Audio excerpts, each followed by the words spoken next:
Presenters are Wendy Luckenbill. Wendy is a nationally recognized expert on family advocacy and children's mental health, children's systems of care, and related children's policy reform. In July of 2012, Ms. Luckenbill joined Community Care Behavioral Health Organization, where she serves as the Senior Recovery and Resiliency Specialist for children, youth, and their families. In this role, she works to strengthen the voice of youth and their families involved with community care services.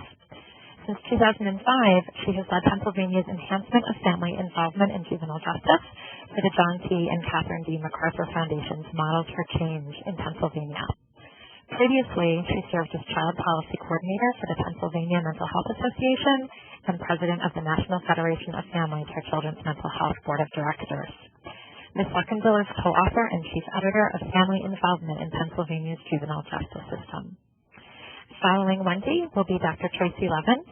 Dr. Levins currently manages the Prevention and Early Intervention Services for the Texas Juvenile Justice Department. With over 20 years of experience in juvenile justice and mental health systems, Dr. Levins has worked with families, communities, organizations, and policymakers throughout Texas to help youth access the services and resources they need to become resilient, productive, and responsible citizens. A 2010 nominee for Outstanding Woman in Texas Government, she developed the first ever Parents' Bill of Rights for the Texas Juvenile Justice Department, then the Texas Youth Commission, which led to the Family Liaison Initiative in state juvenile correctional facilities. She is also co-author of the seminal Comprehensive Family Handbook, Understanding. We are very excited to have this terrific group as our presenters today. I'm now going to turn it over to Wendy. Good afternoon, everybody. I'm very pleased to be presenting with Tracy. We've presented several times before, and we're a great team, and I think you'll enjoy our presentation.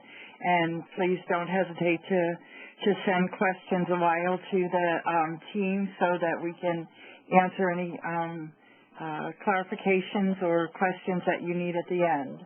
We're going to cover three areas today. We're going to cover the model that I've been working on, the model that Tracy's been working on, and then we're going to try to pull it together to give you some ideas of how you can take our ideas and build with them in your program.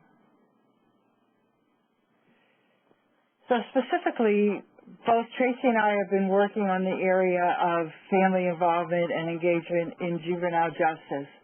The idea that families really need to be involved, but it's very difficult to get that involvement to happen in juvenile justice, that indeed the juvenile justice system itself is frustrated because they don't have the tools and the knowledge to make it happen, and that we thought if we pull together some really deep thinking and develop some practical tools that we could advance the process of family involvement and engagement within juvenile justice, and particularly for families of youth with mental health disorders. This is really critical. We know that family involvement in children's mental health is important, but when juvenile justice is the extra partner, it can become more complex. So the way that Tracy and I were able to do the work that we were able to do was really some funding, not a terrific amount, but really good targeted guidance and technical assistance from the MacArthur Foundation on developing models for change. And the Models for Change program is focused specifically on accelerating the reform of juvenile justice systems through targeted investments. The core states were Pennsylvania, Illinois, Louisiana, and Washington. And those four states identified mental health as a significant challenge in their juvenile justice reform efforts. Specifically, Tracy and I were part of the Juvenile Justice Action Network, which was created in response to the shared concern about mental health issues in the core Models for Change states. And the goal was to establish national leadership in this community of states in order for us to proclamate new practices and share them with other states who were looking for models. And we also included 4 more states, which is when Tracy came on board, because Texas was one of those new states. We were supported by the National Center for Mental Health and Juvenile Justice, who was our technical assistance provider. we were brought together to identify strategic innovations. And there was a unanimous support that one of those strategic innovations should be family engagement. And specifically, Texas and Pennsylvania put together some very specific concrete products that we thought would advance this strategic innovation. And that's what we're going to share with you today. In Pennsylvania, we actually started before the Action Network started, but we were still under the Models for Change grant. And we put together a committee which was actually led by me. I'm a family advocate. I've been working on family involvement under primarily mental health for about 20 years. And I recruited my buddies, really, my family advocacy buddies, as well as the new friends I had in juvenile justice, to pull together a committee to start talking about what family involvement in juvenile justice needed to look like. And happily, that group is still very active. We transitioned to be under our Pennsylvania Council of Chief Juvenile Probation Officers. So we are an adjunct committee now that serves that organization, which is, part of our triumvirate of leader groups in Pennsylvania. We're a decentralized state.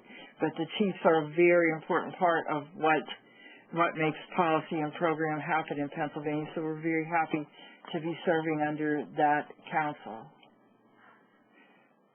What we first did was have some very deep conversations among all of us. There's about 30, 35 members, depending on the meeting, about what family involvement in juvenile justice meant. And the lens was very different from the family side and the juvenile justice side. And when I say family advocates, I'm really talking about family peers with lived experience rather than, say, the lawyer advocate type of person that sometimes people think of when you hear advocate. So after we talked for a while, we decided that what we really wanted to do is put our thoughts down in writing and bring them to the field. And that's how the idea to develop this monograph, and we have a link at the end, came about.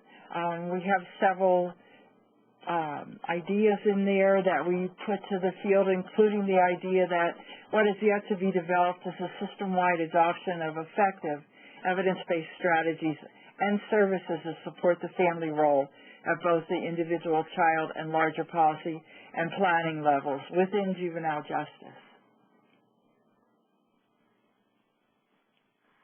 We did not base our monograph just on our discussions. We thought we really needed to go out and interview people in the field, not only practitioners but families, and we wanted to be sure that the people that we interviewed represented the diversity of Pennsylvania, both ethnically and economically and culturally. So we really went out across the whole state. We talked to youth groups. We talked to family groups.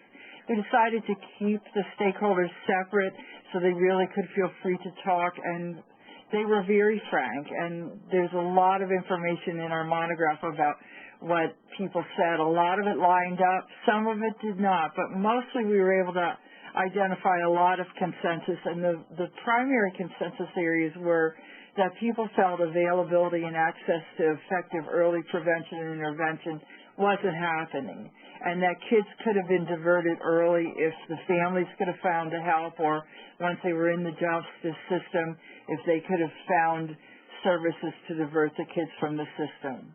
The second key finding was that there was a real problem with respect, not only from the juvenile justice side, that they felt families weren't respecting their role and obligation, but also that families did not feel respected in the process. Certainly, we identified that at the local level, juvenile court policy and practice did not have enough concrete ideas embedded in the practice to make it fully support families. For example, even though we would say that judges always involve families and ask them what they want for their child, the truth is that families have no legal standing in the juvenile court and are not entitled in Pennsylvania, for example, to an attorney to represent their concerns. And then on the statewide policy and oversight, we don't have anything in writing around involving families. beyond some very broad ideas in the actual statute. So one of the things that we're now working on are some court standards to advise everybody on how that process should actually look. One of the things that we thought was really important in the monograph is that we define what family involvement should look like, and we looked first to the system of care and family-driven principles from SAMHSA and found that they weren't a good fit, that we needed to tweak things so that it really addressed the needs of the juvenile justice system. And the principles are in the monograph, but I really want to point out to you the fourth principle and the fifth one. Those are the ones that I like to bring before a group to really stir things up, because they really push the envelope of what the juvenile justice system believes about families. And I'll just briefly read them. All families will act in the best interest of their child and fulfill their role when they have the knowledge, skills, and supports necessary to provide ongoing and developmentally appropriate guidance and interaction. And I will tell you that juvenile justice practitioners find that a difficult principle to give a lot of credence to, because that's not their experience. And then the next principle, we try to give that some parameters about how the juvenile justice can start to expand their view of what's a family that could be a partner. So we challenge juvenile justice to think about that where families are unable to act in the best interest of their child, this should be seen as a complex phenomenon, that the family would choose to counteract if an avenue to do so presented itself. And the juvenile justice system may not have all the tools and services to offer a family to make that change happen, but they should certainly be thinking about supporting families to access that kind of additional help. And from those principles and the real struggles and good thinking that we've had about discussing how to make family involvement real, we have evolved 3 levels of intervention, and you'll notice that Tracy independently in Texas also came up with a similar idea, that all families should have a universal level of approaches offered to them. So you want information in the waiting room, you want to address people as Mr. and Mrs. and make sure that, you know, they feel welcome in your office. A secondary level would be for families that need extra support, and that might be a translator, or it might be mental health services for the child, or referral to housing for the family. And then the third level of approaches is for the families who I think people push back and say are dysfunctional, but really what we're talking about are families who have multiple challenges. So those are the 3 levels that we've identified, and we are in the process of developing tools for all 3 of those levels. And finally, as we think about families and struggle to include them, it occurs to me that nothing is written in stone. And sometimes when I work with juvenile probation officers and juvenile justice practitioners, it seems like they've already gotten their ideas pretty entrenched, and they feel like they can't let go of them, that that's their professional experience. And likewise for parents who have had experiences with juvenile justice that weren't helpful, we really want to challenge that nothing is written in stone and that the system is evolving. So we did do a targeted rollout. Based on that monograph, we held regional forums, we did presentation and PR to really stir up the field and create a buzz around that we were going to really talk about family involvement and change the way things were happening in Pennsylvania for families and the juvenile justice professionals who were interacting with them. Then we worked on tools, and I'm going to talk to you a little bit about the curriculum and the guide and the county family peer-to-peer programs that we've been using. And finally, in the most recent work, we are looking at changing the policies at the local and state level. So the first tool I really want to talk to you about is our curriculum. And some of the things that we've done after the curriculum was we piloted the curriculum to 3 juvenile probation departments, one in a very rural area, one in a suburban area, and one in an urban area. It was about 90 people we trained in total, and we developed a report from those pilots. After that, we trained teams of family advocates and juvenile justice practitioners to roll out the curriculum. So we now have an opportunity to provide that training all across Pennsylvania with teams. We use a team of a family advocate and a juvenile justice practitioner. Some of those folks are embedded in a juvenile probation department, like in Allegheny County, where our trainer is already a trainer for his probation department, and he's built it into their training curriculum.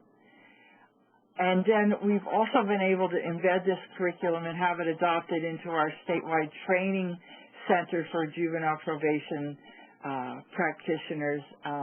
So that is now going to be adapted to our Juvenile Defenders Association, because the original curriculum is really focused on juvenile probation officers.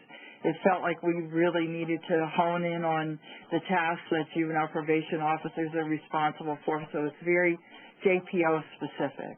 But the defenders really love the curriculum and feel like defenders need help in interacting with families. So through the leadership of the director of the Defenders Association, who's the head of Philadelphia's Juvenile Defenders Unit, and now is going to be the head of OJJDP. So Bob Listenby and I have been working together to adapt our curriculum for defenders. So I'm really excited about that, because I know that Bob really gets how important families are, and as the director of OJJDP, I think he'll be able to advance that perspective. Certainly we have a lot of concrete tools within the curriculum, as well as discussion and role play and really helping people shift attitudes. But at the end, we wanted people to walk away with something. And so, for example, we have a worksheet of how the participants are going to change their practice. We've identified supportive family involvement measures, such as under the first column, I immediately contact families to introduce myself, confirm the interview date, and provide my contact information. And in Pennsylvania, that's a very individualized response. So a lot of families only get the letter. Not everybody gets a phone call. So if you are going to change that, is it something that you do now or never? Is the second column. And the third column is factors that would support you in doing that new practice. So a lot of JPOs have a cell phone now. Is that something that you would feel comfortable sharing that number with the families that you're working with so they can reach you when you're outside the office? A challenging factor might be that families don't have phones. And then the next step would be to identify if you already do it or you want to improve it or increase it or begin in the next 3 months and so forth. So they leave with a worksheet. We encourage them to pick 2 or 3 measures that they want to adopt initially, and then do that for 3 months and see if the relationships between themselves and families improve. I'll add that, when the juvenile probation officers say at the beginning of the workshop they want some tools, they push back after a couple hours with the observation that they thought we were going to give them tools to make families do what the POs want them to do. And then we work through that a little bit, because what we're really talking about is improving a partnership. So we did have that curriculum training. They completed their assessments, which are pre- and post-assessments. And then we were lucky to have a doctoral student develop a report for us on that curriculum. It was a paired samples test. And this is what we found out. She said that all but I think I think there was about 20 questions. All but one of them was statistically significant. So here's the first one that we asked. The importance of the role of families is a principle of Pennsylvania's juvenile justice system. Well, I would want 100%, but I'm really happy with the post-test of 90, because you'll see it jump from 63% to 90. So that's a significant jump for our participants. Here's, I think, maybe the most exciting and interesting one. We asked the participants, and some of the the juvenile probation officers were brand new TOs. Some were folks that were ready to retire, and some were administrators. We had some psychologists and other consultants, but primarily it was juvenile probation officers in the audience. And we asked them at the beginning, before we began the curriculum, and at the end, the benefits of family involvement in the court process outweigh the drawbacks. And you'll see very much about half were willing to say it was worth involving families in the court process compared to the hassle that it takes to get them there. And then post-test, so it's a day and a half later, it's almost up at 80%. So I'm very happy with that jump in the attitude shift. And I'll say that, you know, one of the things I'm most excited about is places like Allegheny County, which is the Pittsburgh area, where because the training is embedded in the department with that trainer, he's able to do follow-up to make sure that the training is sticking and it's not just falling away. I think that's the most important part to me of the training, is that we have some kind of commitment from the local chiefs that they're able to keep measuring that and reinforcing the importance of family involvement. We also developed a statewide guide, which was, you'll see, they are not very easy. Every jurisdiction had their own unique juvenile justice system, and the terms and practices did not translate across from one county to another, so it took quite a while. But we now have what seems to be a very simple document, but was really quite hard to do. And that's a guide for families so they can understand what's going to happen. And we encourage juvenile probation officers to use this with families rather than just leave it in the waiting room. I see there's a picture missing, but that's no problem. Because what this slide is really about is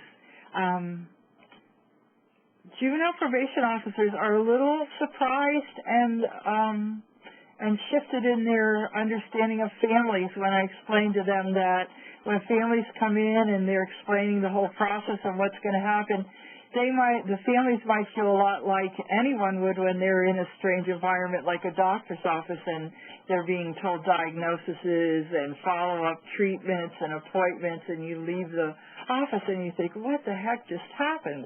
Especially if it's an upsetting kind of situation like a bad diagnosis or your child's just, you know, been arrested for a robbery. So that helps juvenile probation officers understand why families may not be complying. They just may not understand what's going on. So we have a very extensive content, and you'll see there's a link also to this guide in our resources. And we also tried to make this very family-focused. So we're talking, you know, to the family about how they would use this guide and trying to invoke an empathy between the guide and the juvenile probation officer and the family. Finally, I want to just talk a little bit about our family peer-to-peer programs. We actually have in Philadelphia a family peer-to-peer program that sits in the waiting room of the juvenile court to provide advocacy to the families, not only about their hearings, but about all their cross-system needs, and lots of our other peer projects are providing similar services. We have quite a few, over 30 of those. We have 67 counties, so that's not every county, but we really think it makes a difference when we're able to offer that peer-to-peer support, and you'll see Tracy really supports that approach as well. We're also now adding some outcome measures, which I think is going to be really important if we're going to advance that practice. I want to reinforce that family involvement has really been adopted by our juvenile justice system, not just the Chiefs Council, but the entire juvenile justice system. And this is our framework post-MacArthur to keep the changes and innovations that we made under the MacArthur Project, but also to keep advancing towards evidence-based practices in juvenile justice. And you'll see the long arrows at the bottom. one of the core components of this change is family involvement along the whole way. And the monograph for the Juvenile Justice System Enhancement Framework is in our resources as well. So finally, we want to move away from parents patriae, that is the status parent, where the family really sits outside the decision making. And we want to move to all partners are informed and respected. And now we're going to move to the Texas model.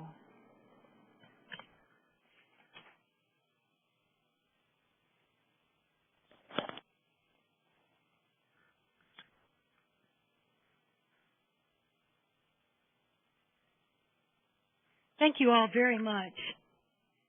Am I on now? Can you hear me?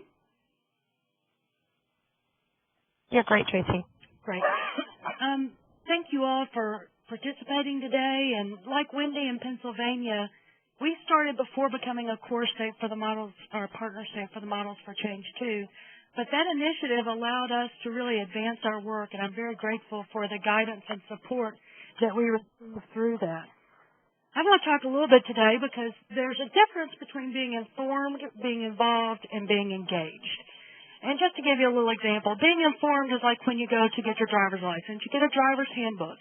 You learn the rules. You learn to park, 10 feet from the fire hydrant and that sort of thing. But that's different than when you're involved.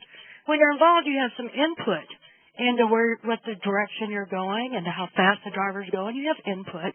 Just like sometimes we involve our family members by providing them with information about things. But you're not engaged until you're actually behind the wheel. And we're not really engaging families until they're in the front seat, helping to actively determine and have a voice and choice in the rehabilitation of their youth. I think all of us on the phone today are on the phone because we believe that family engagement is important.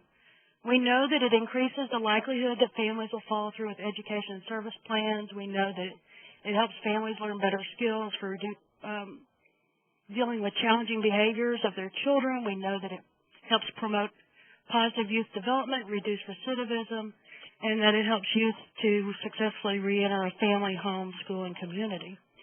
But how do we do it? Well, we know that some families want to be involved in multiple aspects. Some people want to be involved but have transportation issues or child care or other barriers. Some parents don't trust the system. Some parents have their own criminal history issues or mental health issues of their own. So what is it that we need to do? Well, like Wendy was saying earlier, it's important to remember that not one strategy works for everybody. And as she indicated a little bit earlier, we do have a three-tiered kind of strategy approach to our family engagement strategies.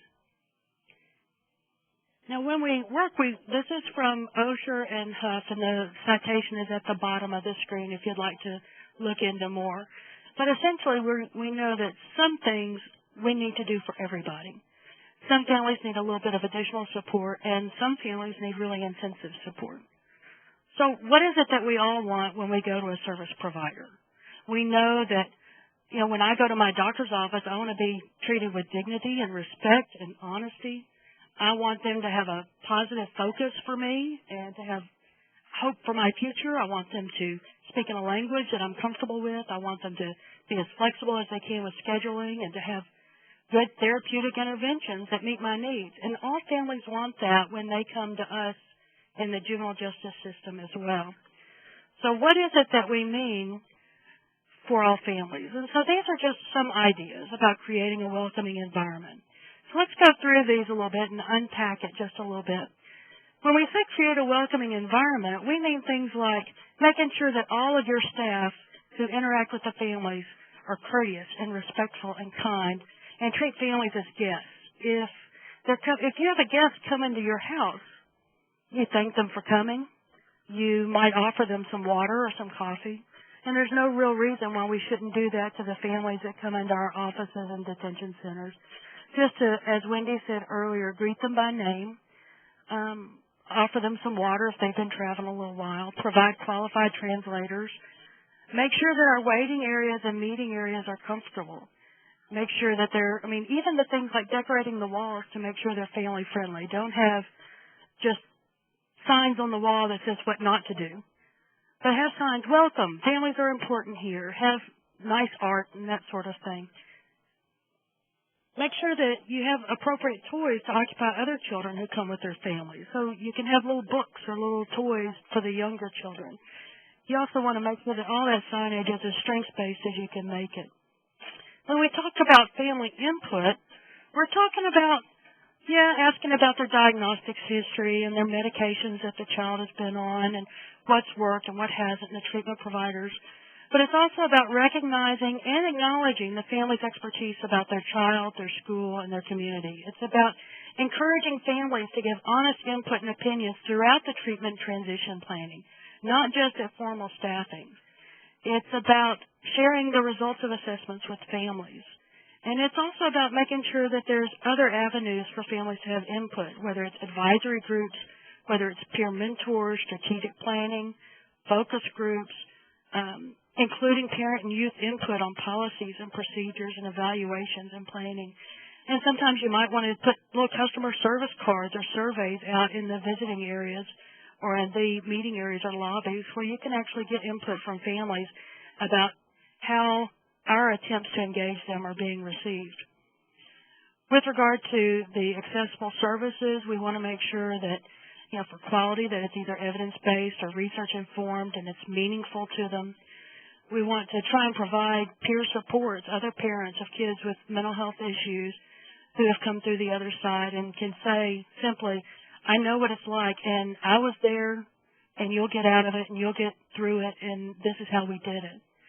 We want to be as flexible as we can in scheduling meetings and events to accommodate family schedules and obligations. And, when we can, offer services in their homes and neighborhoods. And if you're a probation department, have alternate reporting sites where most of the kids are coming from. Of course, providing information in the family's preferred language is really necessary. We don't want to use the child as the interpreter.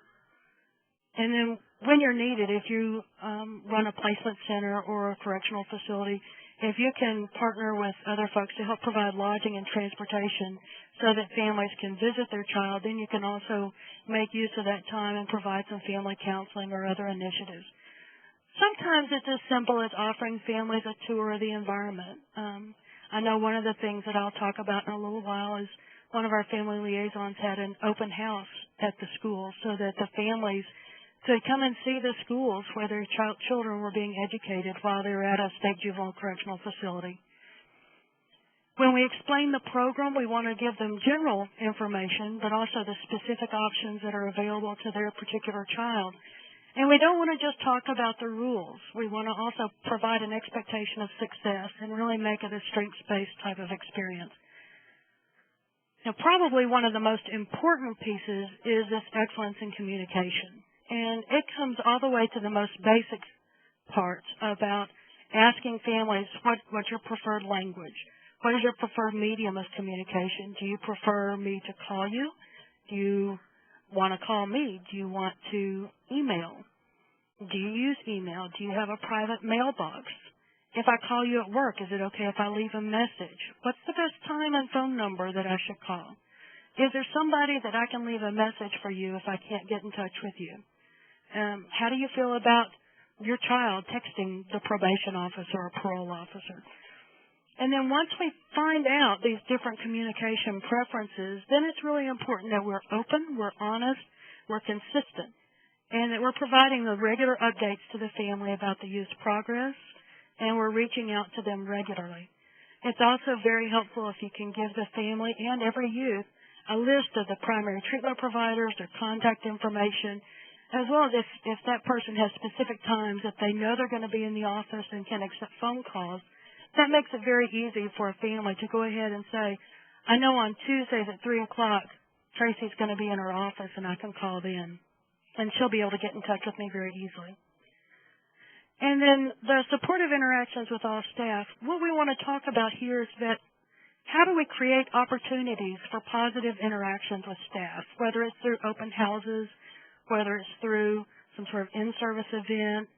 We can also encourage our staff to be visible at community events because that way we're seeing staff as people and not just as heads and talking heads of this particular agency. Now, for most families, it's all about establishing connections. And we're going to talk a little bit about each one. It's about connecting families with each other. And Wendy's done a really good job with her peer-to-peer supports. You know, how do we establish a peer support group for families? And we want to offer families a safe time and place where they can meet and talk with each other without staff there. And that way they can have the opportunity to share their common experiences and figure out solutions together and have that time and place where they can strengthen each other and look to each other for support as well. And one of the things that we've had in the past here in Texas is we had some family volunteers who have reached out to other families and invited them to different events, and that was very useful. We also want to connect families with education and training, and what we're having here is giving them the option to develop their own skills, whether it's English as a second language or computer or GED or resume writing or nutrition or budgeting or whatever. And that way they're building their own skills while the children are building their skills. It's also very helpful when the families choose the topics. Sometimes it's about specific diagnoses. I want to learn more about bipolar disorder. Or my doctor, my child's doctor prescribed this. What does that mean? And what are all the different types of medicine? Maybe it's about educational rights or advocacy. If the families are identifying what they want to learn about, then you get more buy-in and more attendance at these events. And whenever you can invite family members to attend or present at pre-service trainings or in-service programs. One of the things that we've done recently is we had a mom and a son who presented at one of our pre-service trainings. The young man had just recently been released on parole, and they talked about what their experience had been, both before commitment to the state juvenile correctional facility, during, and then as they transitioned into the community. And really given that information directly to the staff, and it was very well received. And in fact, we're now looking at the possibility of getting a video so that we can have that available to more staff regularly. We're also looking at how can we best, based upon what we learned from that, how can we capitalize on that opportunity. And then we also want to try and create stipends for parent volunteers to attend trainings and conferences so that they can also build their skills as well. We also want to be able to connect families to service. We want to offer families meaningful opportunities to use their lived experiences to benefit others. We know that for kids, one of the best ways to build resiliency is connecting them with a positive adult who has high expectations of them and gives them meaningful ways to contribute. The same can be said to build resilient families. And so giving families this opportunity to serve in different ways, whether it's as a peer mentor, whether it's on a planning and advisory group, is very helpful and useful, both to bring credibility to the agency as well as to give the family members skills and give them that opportunity to contribute. It's not just about inviting them to the meeting, though. And it's about making sure they're prepared, making sure that they have the information, providing them with a coach or a mentor, somebody else on that group who can kind of whisper to them, okay, this is what that acronym means, or to kind of give them the lay of the land. We also want to make sure that we share all the information well in advance and kind of go over it with them to make sure that there's adequate understanding so that they feel absolutely prepared to be in that meeting. And then there's the harder to reach families. And these are the ones, if you start talking about non-compliant families, it's typically these are the families that people have in mind. And we know that these families are challenged by a lot of issues. And so a lot of times what we're talking about here is making sure to provide that tailored approach. We want to acknowledge the difficulties. We want to respect the choices. We don't want to give up on them, but we do want to provide them with intensive, meaningful, specific ways to hook them up with services, supports, resources, so that they can get closer to being engaged. Sometimes that means working with family liaisons or certified family partners to help figure out ways that we can restore that parent-child relationship. Sometimes we have to kind of go outside the realm that we may be comfortable to do and find a better way to reach that family. Involve trusted friends or a different professional or a spiritual leader to help us as we move forward with helping those families as well. It's typically best done when you're using kind of a wraparound approach in that intensive case management. Okay, just to tell you, I'm going to go through each of these a little bit to talk about what we've done here. In 2007, the Texas Juvenile Correctional System went through quite a bit of reform, and it's been going on for a while. And some legislation was passed in 2007 that required that the agency develop a parent's Bill of Rights.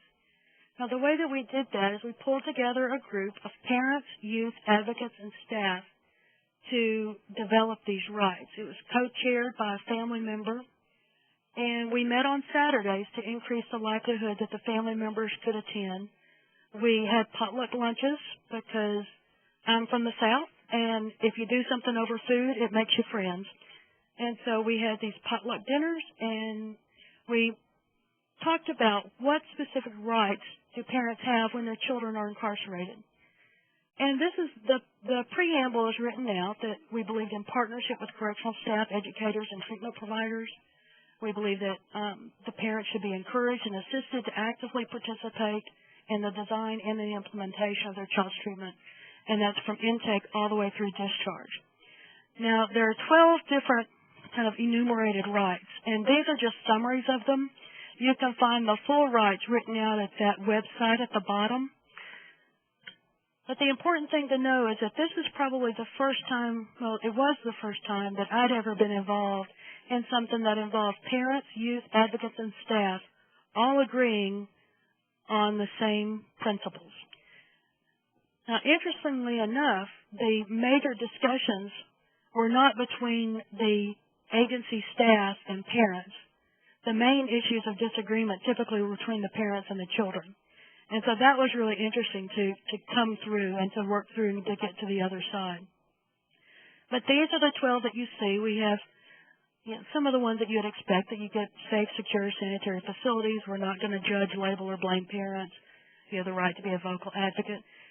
But the other thing that was really important is that they wanted to make sure that the agency would protect the parents' rights to do all these things. And so that's on the list as well.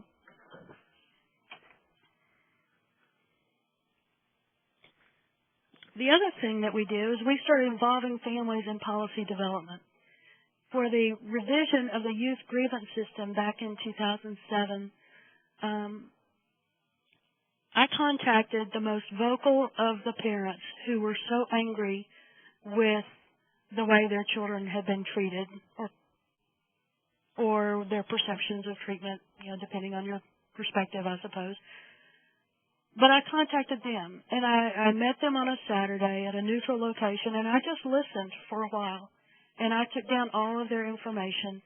And then what we did is we took that information and we said, okay, we need to revise the youth grievance system. How can we do it in a way that would be useful, meaningful, and effective? And so they helped design the youth grievance system, and then we took that to a few youth, and they participated as well to help figure out the best way to really revise that youth grievance system to make sure it met the needs of the youth and the agency, to make sure that we got the grievances resolved. Families were also involved in the development of how we did individual case plans, the quarterly progress reports that went back to families. They said, we don't want these long, drawn-out reports. We want something that looks more like a report card. And so we designed, with the family's help, the quarterly progress reports, and then checked back with the family to make sure that it met their needs. And then the youth reentry plan as well. They also participated in an early prototype of release review panels where we were looking at how the mechanism by which youth were released from secure placement and back into the community. And so they helped participate in that. We also developed some specific policies requiring family involvement, and that link is available at on the PowerPoint as well. About that same time, we hired 6 family liaisons for a total of 8 to be based in our secure placements and 1 coordinator to be based here in the central office. Now, the unique thing about that wasn't that we hired the family liaisons. The unique thing to me was that our family partners help to design and approve the job description. So I went to the families that had been helping redesign the system, and they told me what they wanted to see in a family liaison, and they designed the job description. Then they participated in the interview panels. Once we hired the family liaison, they all received special training. They received some systems of care training, as well as how to best work with families.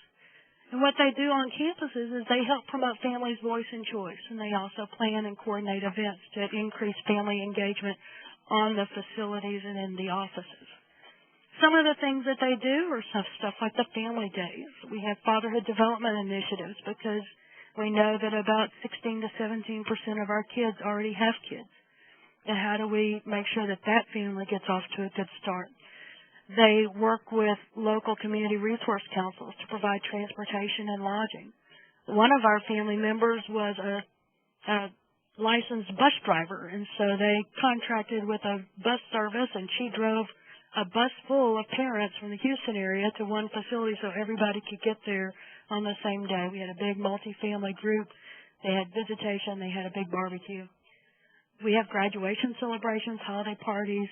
We have multi-family groups, especially around sex offenders issues while the youth is in placement, so that they've got some group work going on. We have parents as volunteers, parent advisory councils, and then we have family pictures every once in a while, so that because while a child is in placement, they don't often get family pictures, and so we worked with some professional photographers to help make that happen.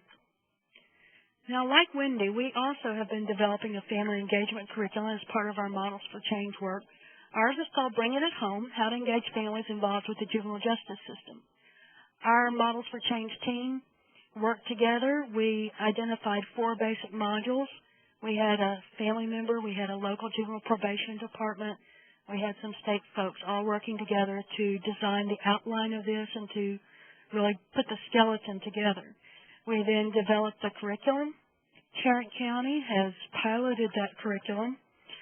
And then they worked with Texas A&M University to look at juvenile probation officers' opinions related to family engagement.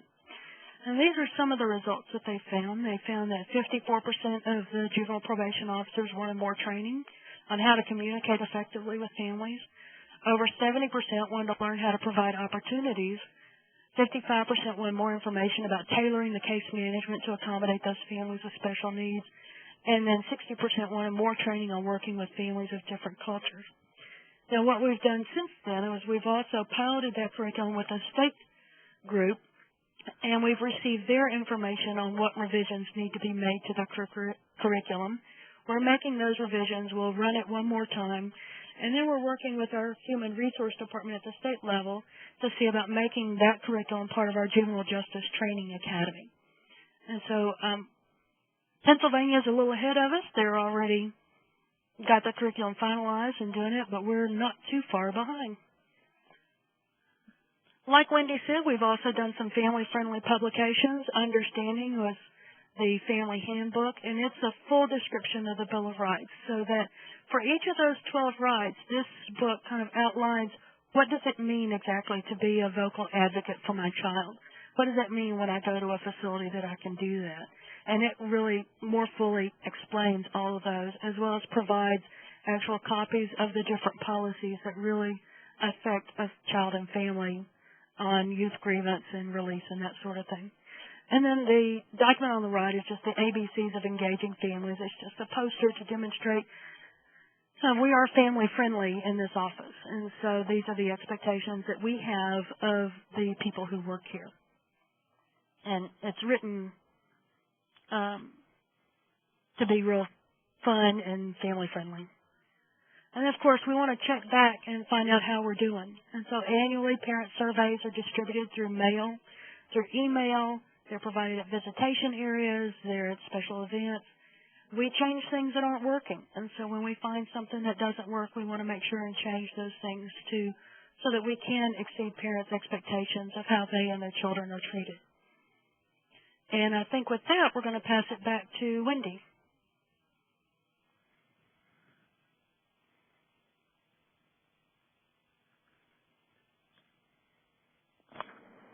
Hi. So that was, wait, I want to go back one, I hope. right here. So I think as you listen to Tracy and I want to point out that we did get to meet about 4 times a year and share our progress, but we really were in the trenches working with folks in our states to determine what it would take to really turn things around and enhance our family engagement and involvement practices. And we ended up with a lot of parallels. I think that's because it is the same no matter where you are. You know, families want to be heard. They need to be supported. So within that context, I think there's some things that folks can take away from this presentation as they're looking at their own state.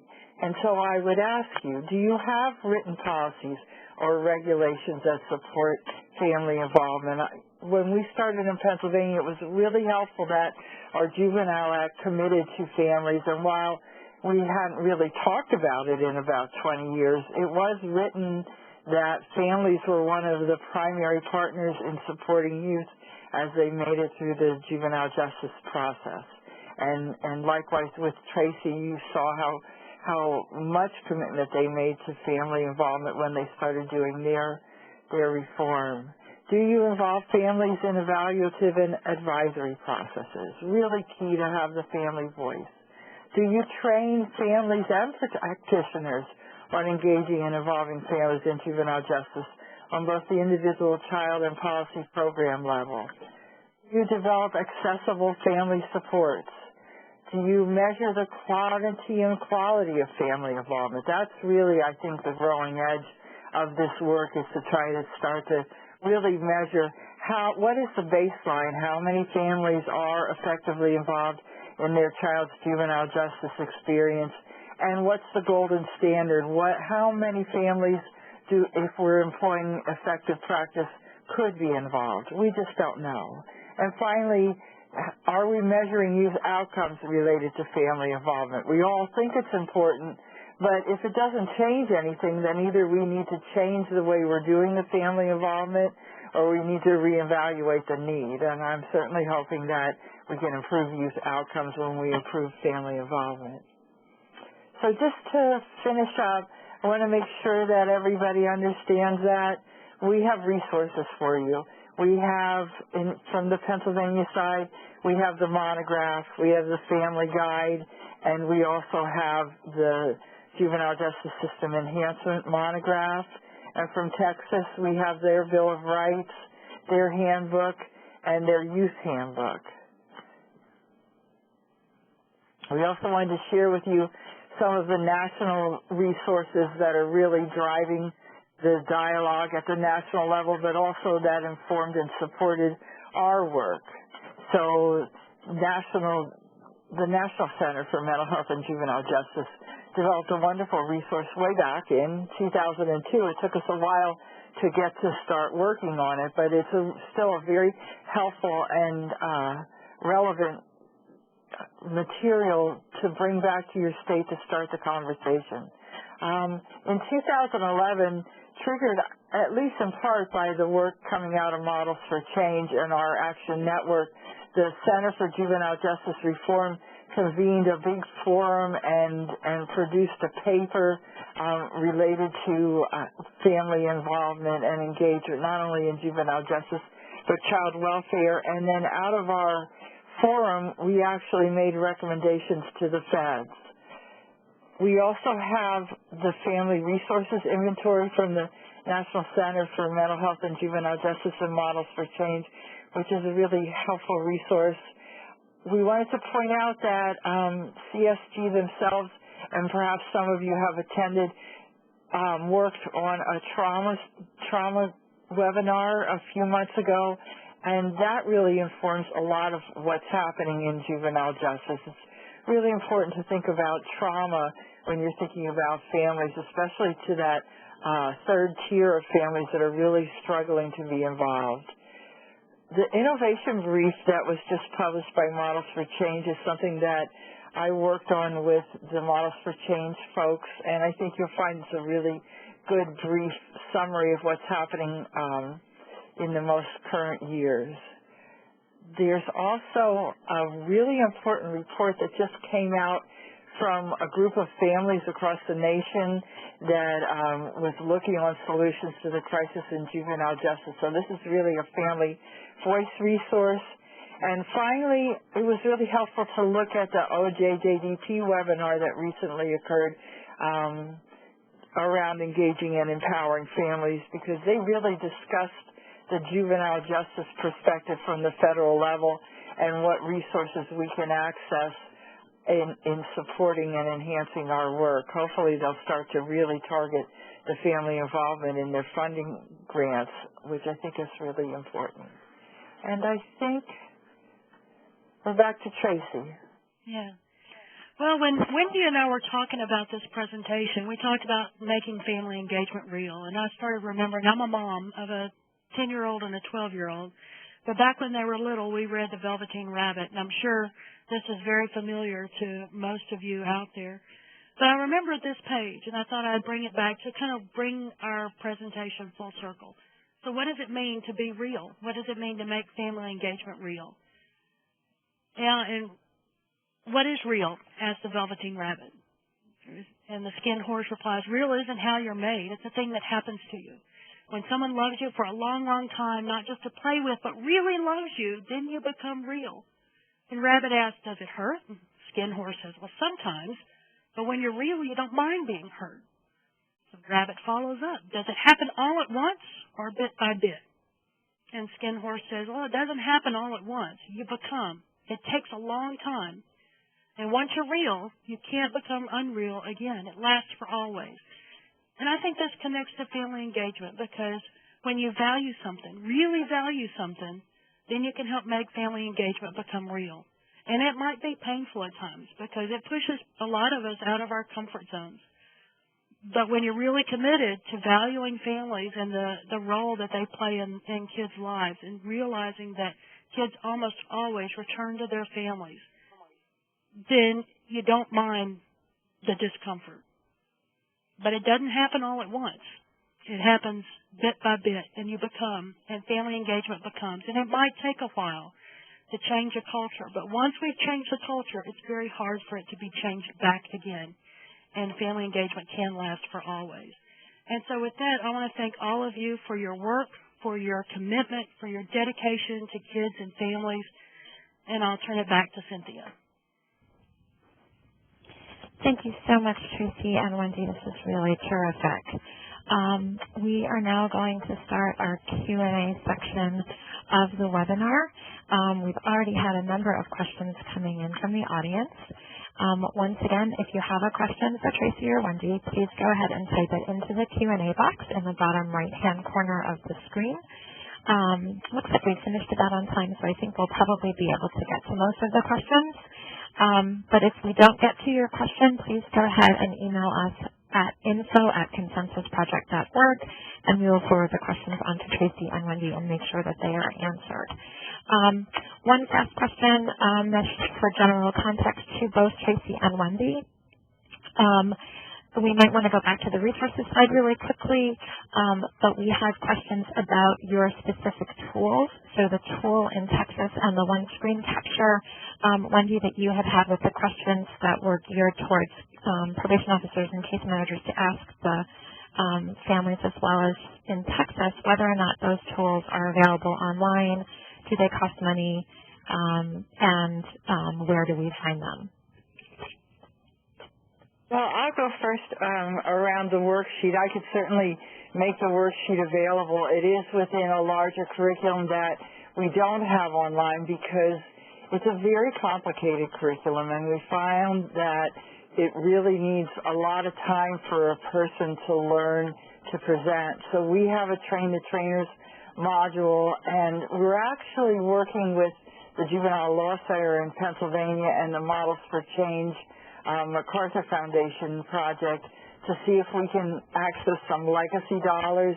But we do have a Train the Trainers process that we could train people on our curriculum, and we're certainly interested in doing that, but we're not comfortable in just sending the curriculum out because it's a very complicated, complex subject matter to master, and so we're a little protective about it. But we could send a worksheet if that would be helpful. That would be great, and we'll be able to send that out with the link to the webinar afterwards. And we have not completed our curriculum yet. It's still in the design phase, and so I'm not exactly sure what that might entail as we move forward, but it's certainly something that we can consider. Okay, great. I'm going to repost the questions in the chat box for everyone to be able to see. The first question is, what methods do you use to connect parents and families to each other without violating confidentiality? Well, we make sure and get permission from both parents before we connect them.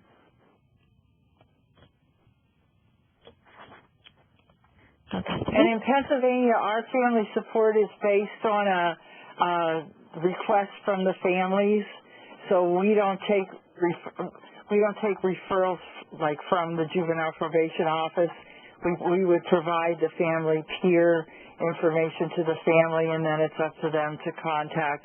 We do have in Chester County, we have a family peer that is actually full-time for juvenile justice, and she has space in the juvenile probation office, and so a lot of families are introduced to her personally, but it's on an ask process rather than passing information along. Great. Okay, our next question. In Louisiana, many services are being cut. I think that this is going to be a very popular question.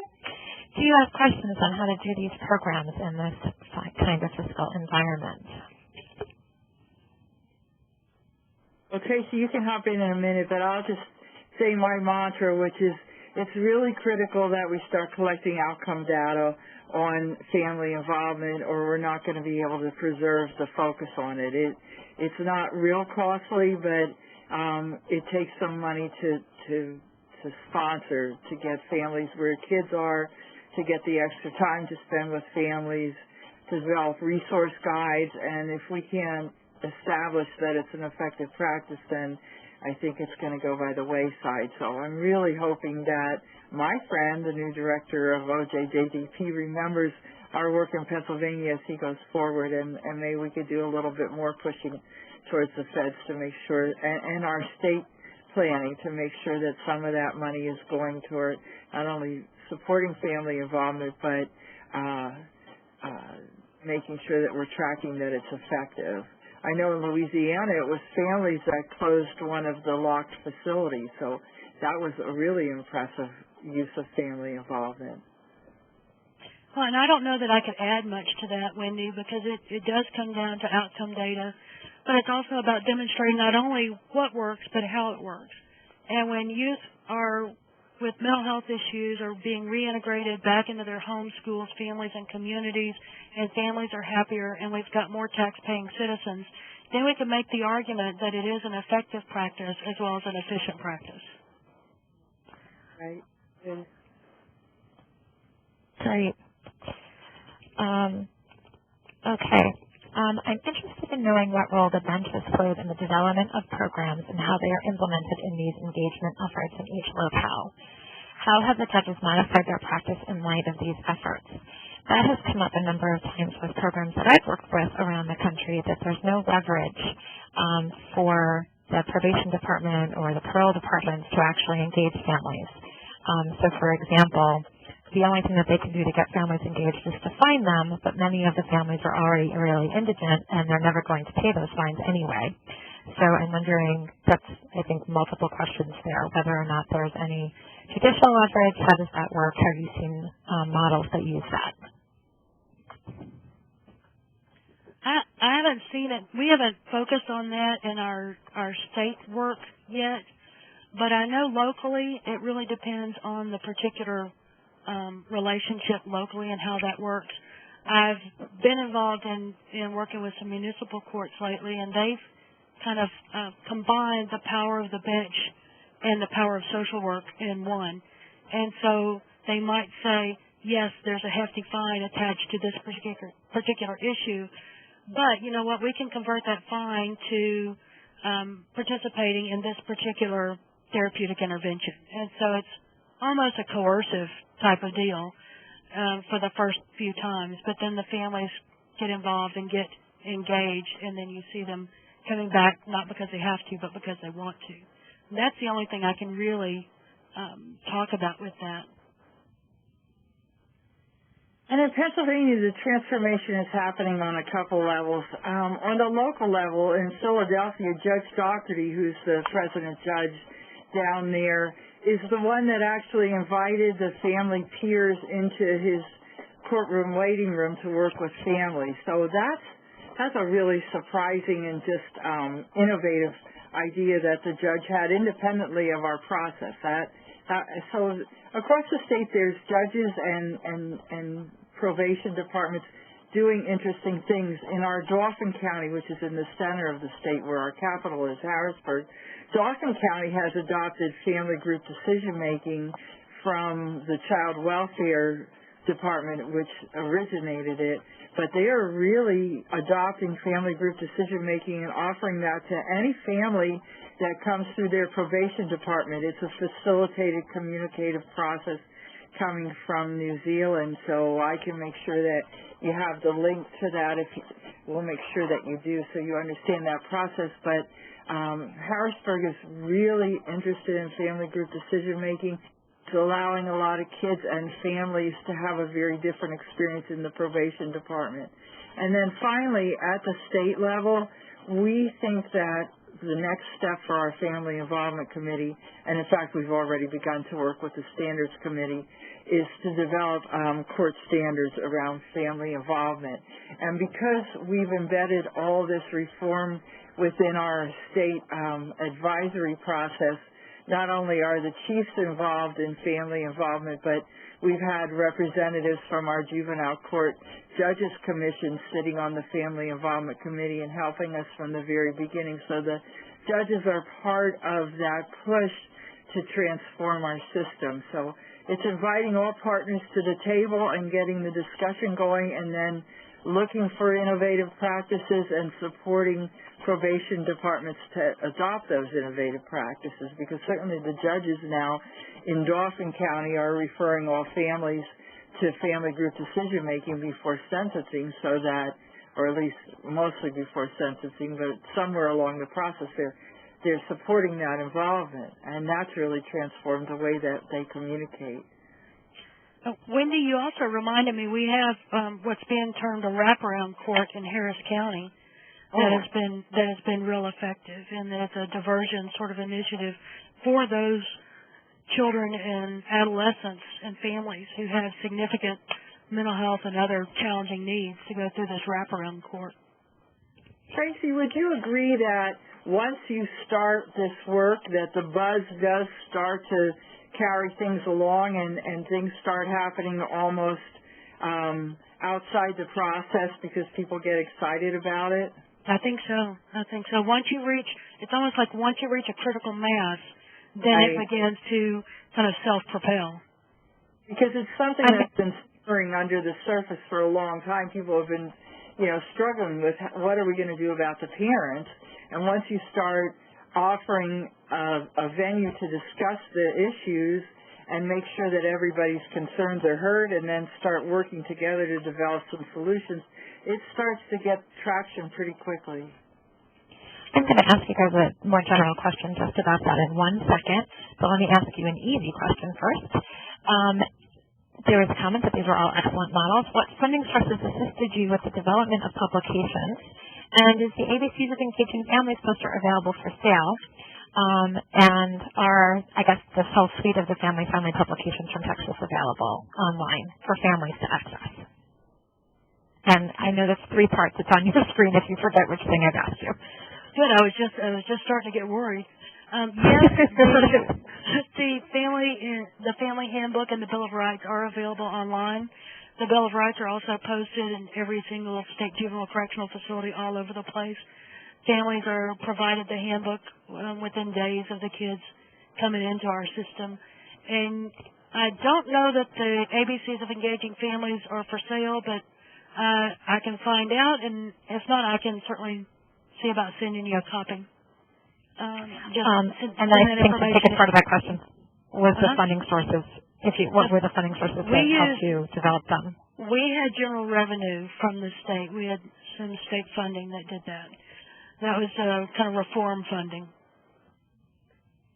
And in Pennsylvania, I have to admit that Models for Change funded our Monograph publication and also our guide publication. That was extremely helpful.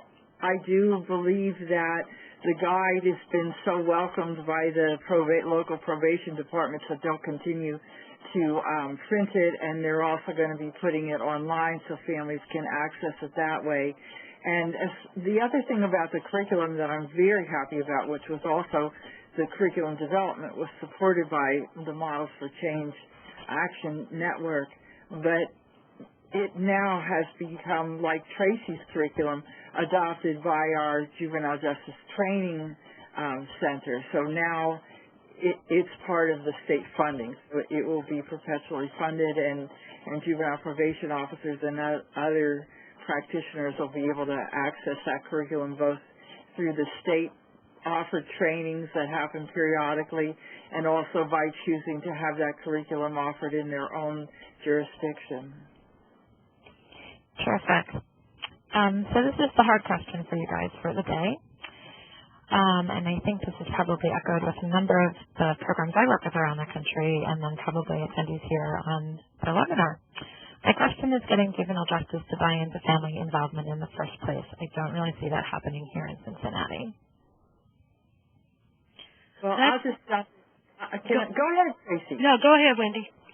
Well, I'll just jump in and say I think that I was very instrumental in this happening. And the reason that I'm going to say that is that there's advocates and there's advocates. And the juvenile justice system was very nervous about involving families. Meanwhile, in Pennsylvania, we've had very strong development over the last 20 years from SAMHSA-funded system of care kind of projects that taught families how to partner with systems as well as, vice versa. And so there's a lot of very sophisticated family advocates or family peer specialists in Pennsylvania that were ready to start working in depth with juvenile justice. So I opened my first presentation at a juvenile justice conference several years ago with the comment that, "Hi, I'm a family advocate, and I'm not here to hurt you," which I thought was sort of witty. But actually the whole room broke out in uproarious laughter, and I think it was nerves. People were ready for an advocate, especially after our years of involving victims and victims' rights folks in the juvenile justice work. They were ready to be yelled at, and they were ready to be criticized. And when that didn't happen, it opened the door a little bit. So I think that as you're trying to move this forward, if you can find some skilled family facilitators that will help bridge the gap between juvenile justice and families and really listen to the family and juvenile justice side so it's not just criticism, I think that was really pivotal to the adoption of our work in Pennsylvania. Well, I think it goes both ways in that juvenile justice folks are sometimes hesitant to fully embrace family engagement in services, and families are sometimes hesitant to get that close to juvenile justice practitioners because there's a sense of mistrust and fear and anxiety about getting too close and what do you really mean when you want us to be engaged. I mean, it's almost like you're committing an unnatural act with two non-consenting adults. And so to really bring people together is difficult. But one of the benefits of being in reform is we had a lot of folks on both sides who were talking about the need and the benefits to really truly bringing family members into the juvenile justice system in real and meaningful ways.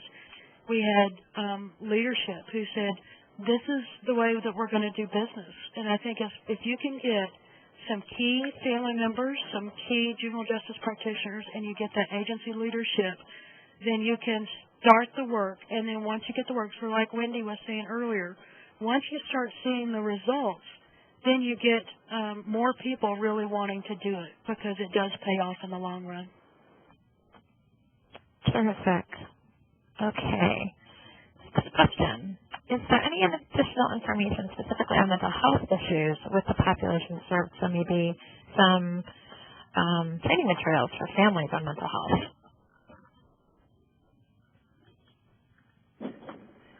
Hi, this is Wendy.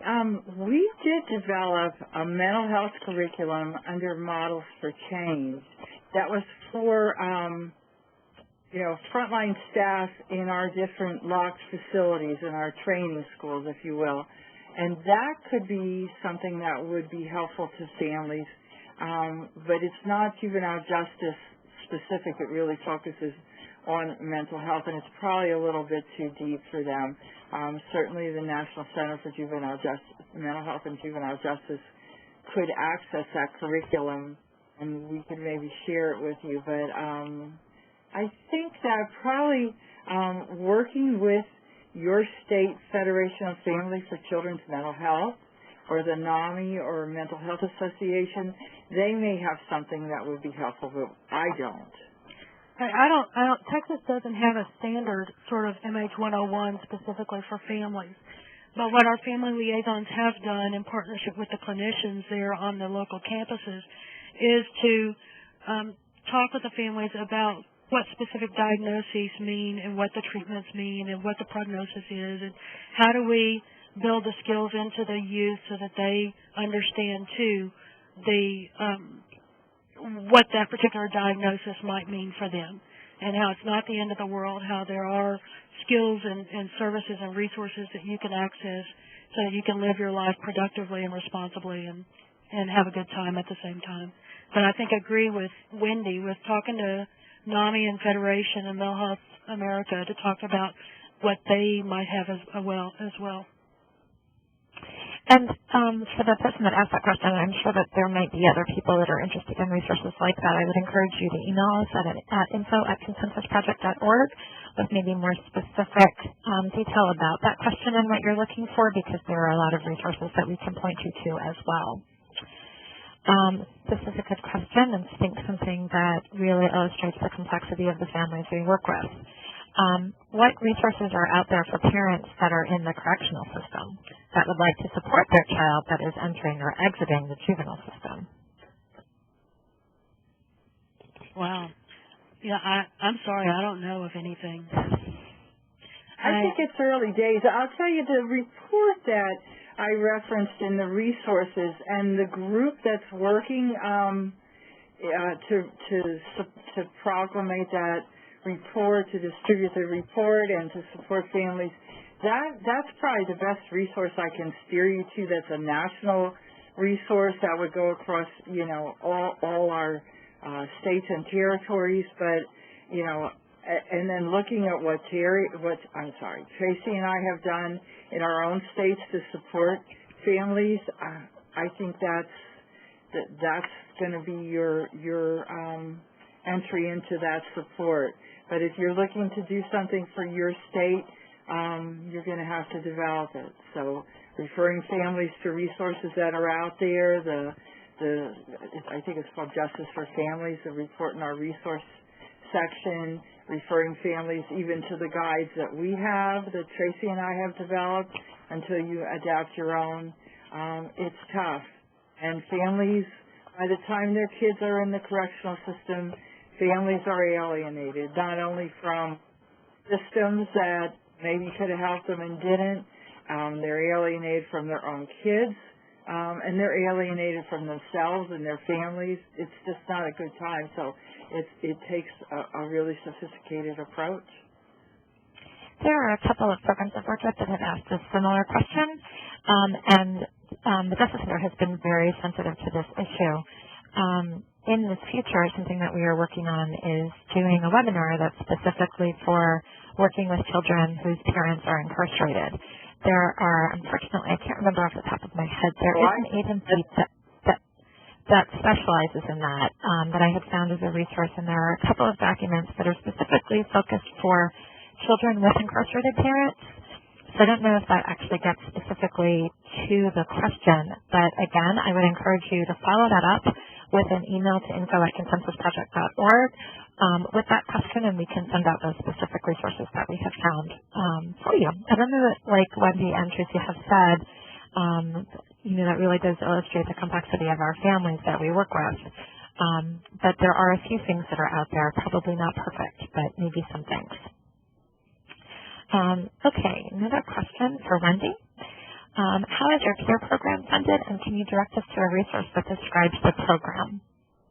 I cannot direct you to a resource because they've grown up county by county.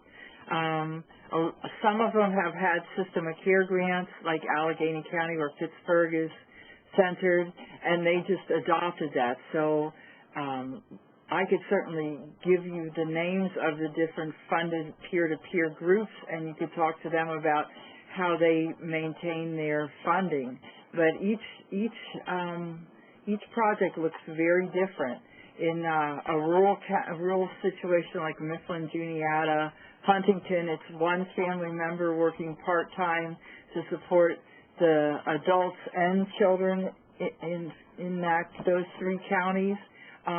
In Pittsburgh and Philadelphia, we have really fully staffed, very sophisticated family peer specialist kind of projects. And then also I did mention that we are implementing some pilots around system of care, so there's some funding that way to build that in. Our system of care projects that come out of SAMHSA all focus on children with multiple needs, so a lot of those kids have both behavioral health needs and juvenile justice, and then there's family peer specialists that support those. So I can certainly give you some referrals, but it's really grassroots work that has primarily supported those peer-to-peer programs. Other places like New York State have a group of regional family peer specialists that are supported from a central state contract.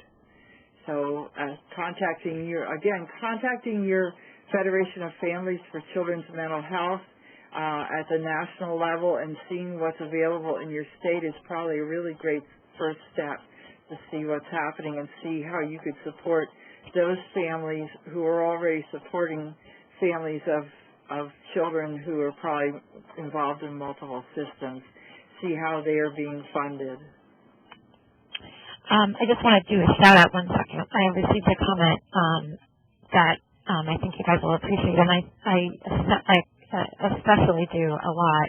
I have a comment that is from someone who works for NAMI in Florida and said that she offers family support groups and educational classes, and that it had not occurred to them to approach their local DJJ and nonprofits that work with youth, and that she will be contacting them about this. And I just wanted to give a shout out that is a desperate need. Yeah, a desperate need that we have.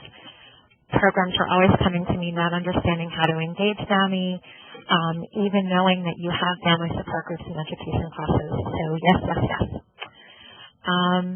New question, and I just want to point out that it is about 4 minutes to 3:30 when you're going to be ending. I have probably another 20 questions on my screen that we haven't gotten to yet. I really encourage you that if you have not gotten your question answered, to please contact us at info@consensusproject.org. There are a lot of questions that have come in that I don't know who they've come from, and we'll be more than happy to send you some additional resources and answer your questions.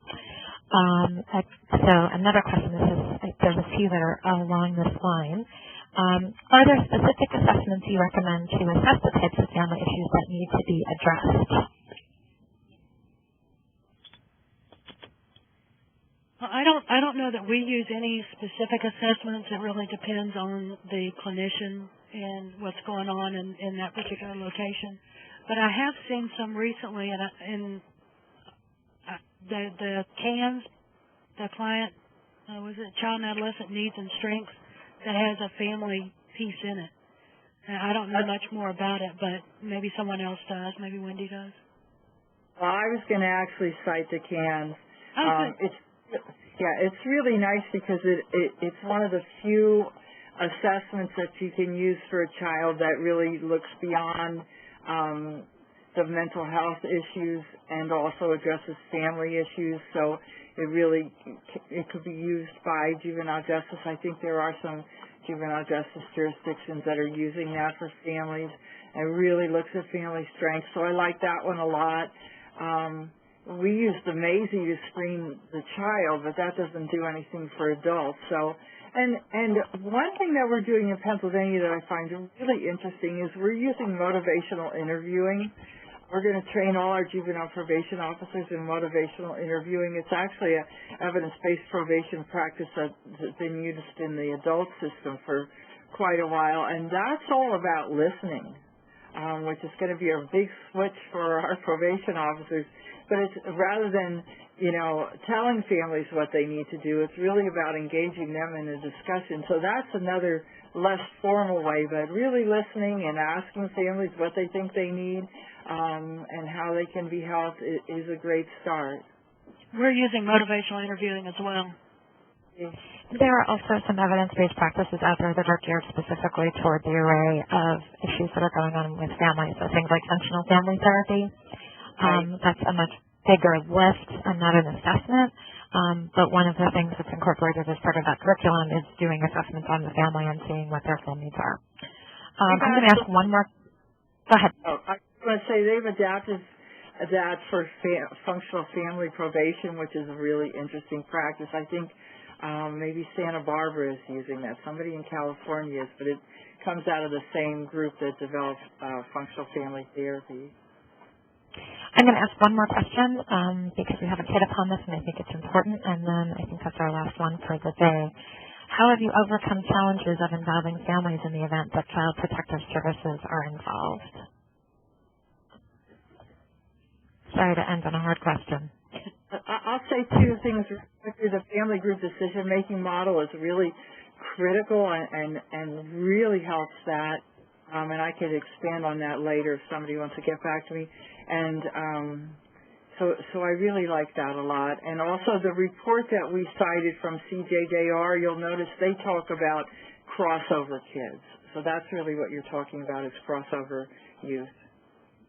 We're working very closely with our Child Protective Services folks, and we've come a long way. We have some legislation that has helped provide some substantiation for how to work with them, as well as given us the permission to share a lot of information on a regular basis. And that has really helped us to make sure that we're kind of staying abreast of the family and whenever we can, making sure to reach out to those families, because we know that eventually the kids will want to return there. And I will be a broken record and echo you and say if you email that question to info@consensusproject.org, there are a number of resources that are out there that are specific to crossover youth. That is another big topic or area of the field that people are doing a lot of work in. So there are a few people that are doing that work. I think we are out of time. We're actually over. It's my clock says 3:31. We've got a lot of people on the phone that are listening to this Q&A. I wanted to thank you, Tracy and Wendy, immensely for your work in this session today. And like I had said, the email address is on your screen, info@consensusproject.org. If we did not get to your question, I encourage you to email us, and we'll try and get you out some resources as soon as we can. This concludes our webinar on family engagement in juvenile justice and mental health programs, Making It Real. Thank you all for your attendance and participation and all of the terrific questions. Thank you to the Bureau of Justice Assistance for sponsoring this event, and of course a big thank you to Wendy and Dr. Tracy Robbins. Thank you. A recording of this presentation will be available online early next week on our website, consensusproject.org. When you leave this event, a brief survey is going to pop up on this webinar, and we would very much appreciate your feedback. In addition, there is a sign-up for our monthly mental health and reentry newsletters. If you want information about additional webinars and other future events, current research trends, and other resources from the field, we encourage you to sign up for these newsletters. Thank you once again for your participation today.